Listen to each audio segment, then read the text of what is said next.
Leviticus chapter 27. The Lord said to Moses, Speak to the Israelites and say to them, If anyone makes a special vow to dedicate a person to the Lord by giving the equivalent value, set the value of a male between the ages of 20 and 60 at 50 shekels of silver, according to the sanctuary shekel. For a female, set her value at 30 shekels. For a person between the ages of 5 and 20, set the value of a male at 20 shekels, and of a female at 10 shekels. For a person between 1 month and 5 years, set the value of a male at 5 shekels of silver, and that of a female at 3 shekels of silver. For a person 60 years old or more, set the value of a male at 15 shekels, and of a female at 10 shekels.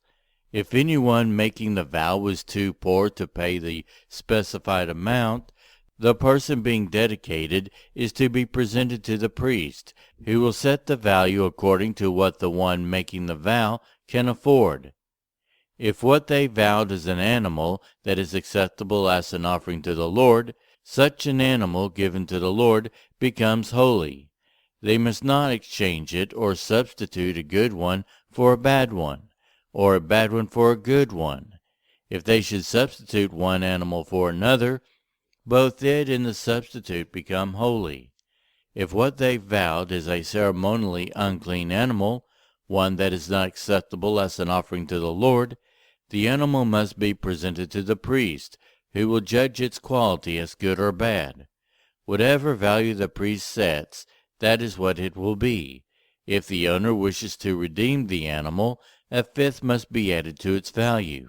If anyone dedicates their house as something holy to the Lord, the priest will judge its quality as good or bad. Whatever value the priest then sets, so it will remain. If the one who dedicates their house wishes to redeem it, they must add a fifth to its value, and the house will again become theirs. If anyone dedicates to the Lord part of their family land, its value is to be set according to the amount of seed required for it, 50 shekels of silver to a homer of barley seed. If they dedicate a field during the year of Jubilee, the value that has been set remains. But if they dedicate a field after the Jubilee, the priest will determine the value according to the years that remain until the next year of Jubilee, and its set value will be reduced. If the one who dedicates the field wishes to redeem it, they must add a fifth to its value, and the field will again become theirs. If, however, they do not redeem the field, or if they have sold it to someone else, it can never be redeemed. When the field is released in the Jubilee, it will become holy, like a field devoted to the Lord. It will become priestly property. If anyone dedicates to the Lord a field they have bought, which is not part of their family land, the priest will determine its value up to the year of Jubilee, and the owner must pay its value on that day as something holy to the Lord. In the year of Jubilee, the field will revert to the person from whom it was bought, the one whose land it was. Every value is to be set according to the sanctuary shekel, 20 gerahs to the shekel. No one, however, may dedicate the firstborn of an animal, since the firstborn already belongs to the Lord. Whether an ox or a sheep, it is the Lord's. If it is one of the unclean animals, it may be brought back at its set value, adding a fifth of the value to it. It is not to be redeemed. It is to be sold at its set value. But nothing that a person owns or devotes to the Lord, whether a human being or an animal or family land, may be sold or redeemed. Everything so devoted is most holy to the Lord.